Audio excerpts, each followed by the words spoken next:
आफिया साहिबा, ज़लज़ले आना, उसके बाद हम क्लाइमेट चेंजेस काफ़ी देख रहे हैं, वो ज़मीनी हम उसके असरात भी देख रहे हैं। हीट वेव के हवाले से बातें होना, अभी ग्लेशियर के हवाले से भी कहा जा रहा है कि अगर ये पिघलते हैं तो उस पर भी काफ़ी खदशात मौजूद हैं, ख़तरात भी हैं। तो अब ये हेल स्टॉर्म, ये एक नई चीज़ थी, बड़ी गैर मुतवक्की सूरत हाल कल हमने देखी। ये बनता कैसे है, होता कैसे, इसकी वजूहात क्या हैं? देखिए, ये ना नई है ना अजीब है। हमारे अक्सर इलाकों में और इस्लामाबाद में अक्सर बारिश खास तौर पे जब टेम्परेचर चेंजेस होते हैं सर्दियों में खास तौर पे बहुत हेलस्टॉर्म हुआ करते हैं। लेकिन इस शिद्दत का ये एक नई सूरत हाल थी। यही मैं आपसे बात कर रही हूँ कि इस तरह का, इस नौइयत का ये चूंकि पहली मर्तबा लोगों ने एक्सपीरियंस किया है इस्लामाबाद में, तो इसलिए ज़ाहिर है परेशानी भी है, हैरानी भी है। लेकिन मैं एक बात बताती चलूँ कि यही अप्रैल का महीना है अब, और मैंने अपना एक पुराना आर्टिकल इस पर निकाल के देखा, तो जैसे एहतशाम साहब ने बात किया कि अभी आपको दीही इलाकों से तो डैमेज की खबरें नज़र नहीं आई। शहर के अंदर तो गाड़ियाँ के शीशे टूटे हैं, छतें डैमेज हुई हैं, बिल्डिंग्स के अंदर पानी आ गया है और शीशे टूटे हैं, तो लोगों को पता है। लेकिन हमारे जो दीही इलाके में जो फसलें खड़ी हैं उनका डैमेज, ये हमारा तकरीबन 10वां साल है कि वो ये एक्सपीरियंस कर रहे हैं। इसका हवाला मैं इस तरह से दूंगी कि 2014 में मैंने वो आर्टिकल लिखा था जब पहली मर्तबा अप्रैल के महीने में इसी तरह से इंतहाई शदीद और बहुत अचानक बारिश हुई थी।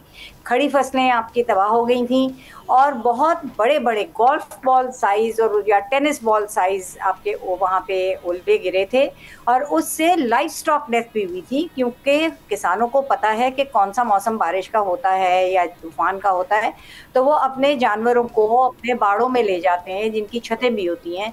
लेकिन ये तो बिल्कुल गैर मुतवक्का था, जानवर उनके भी बाहर थे उस वक्त, तो जानवर तो भी मरे थे। हेल स्टॉर्म होता है, क्या इसकी प्रेडिक्शन अर्लियर नहीं हो सकती? जैसे कि हीट वेव के बारे में कहा जा रहा है 13 अप्रैल से ये शुरू हो सकती है, ये बारिशों के बारे में प्रिडिक्ट कर लिया जाता है। अगर ये कर लिया जाता तो ये नुकसानात से हम बच सकते हैं। जी देखिए, इसीलिए एहतशाम साहब कह रहे हैं ना कि ये इतना आनन फानन हुआ है। ये आप क्लाइमेट चेंज इसी चीज़ को कहते हैं कि जब आपकी प्रिडिक्शन की वो जो कैपेसिटी है, जो आपके एक नॉर्मल वेदर पैटर्न में है, वो सारी की सारी जो है अपनी जगह से हिल जाती है, आउट ऑफ सिंक है ये। इस तरह के वेदर इवेंट्स जो हैं बहुत मुश्किल है कि ये इस तरह के अचानक प्रिडिक्ट हों। जिस तरह क्लाउड बर्स्ट, बारिश हो रही है या अगर उसमें बादल आ रहे हैं तो उसमें क्लाउड बर्स्ट कब होगा ये बहुत मुश्किल होता है प्रिडिक्ट करना।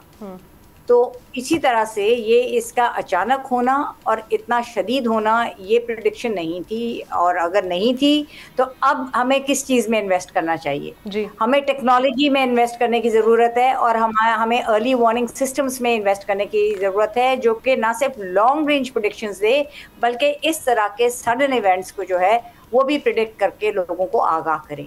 दूसरा, अब लोगों का भी काम ये है कि वो एक दफ़ा एक्सपीरियंस कर दिया तो उसमें वो अपने बचाव के लिए गाड़ियों को इन्वेस्टमेंट की आप बात कर रही हैं। देखें ना, अब तो हमारे पास बहुत बड़ा जिसको कहते हैं फंड आ गया है, $7 बिलियन का IMF का प्रोग्राम आमना, उसके अलावा $1.2 बिलियन क्लाइमेट चेंज के लिए हुकूमत पाकिस्तान को IMF ने पैसा दे दिया है। अब होना तो चाहिए कि इस पैसे का इस्तेमाल इस काम के लिए किया जाए, ना कि जो हमारे आपके खदशात हैं कि बजट को बैलेंस करने के लिए तो नहीं इस्तेमाल हो गया पैसा, राइटली यूज हो। बिल्कुल जी आफिया साहिबा, नहीं वो बिल्कुल सही कह रहे हैं। और इस तरह से जो एकदम से वो लंप सम में आता है उसको आप नहीं इस तरह से बता सकते कि ये इतना पैसा आ गया अब तो सब कुछ ठीक हो जाएगा।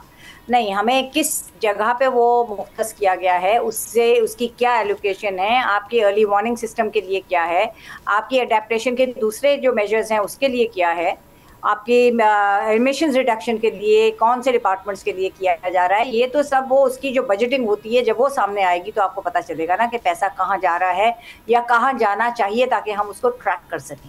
ठीक। अच्छा, ये तो आप टेक्नोलॉजी के हवाले से क्या इसमें हमें थोड़ा सा अपने आप को अपडेट करने की ज़रूरत है। ये कहिएगा कि अभी आने वाले दिनों में पाकिस्तान में क्या क्या खतरात मौजूद हैं, क्योंकि हम आए रोज़ रिपोर्ट्स देख रहे होते हैं, ड्राउट के हवाले से बड़े खदशात हैं।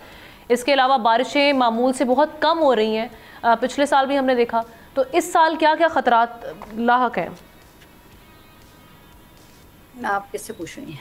जी जी आफिया साहिबा जी, उसमें देखिए ना, आप तो खुद ही उनकी निशानदेही कर दी। एक तो इमीडिएट जो उसमें ख़तरा है और हमें ऑलरेडी मेट डिपार्टमेंट की तरफ से इसकी वार्निंग आ चुकी है, वो आपकी हीट वेव की है और रिपीटेड हीट वेव्स होंगे। अभी तो अप्रैल है, अभी तो अप्रैल का निस्फ हिस्सा गुजरा है।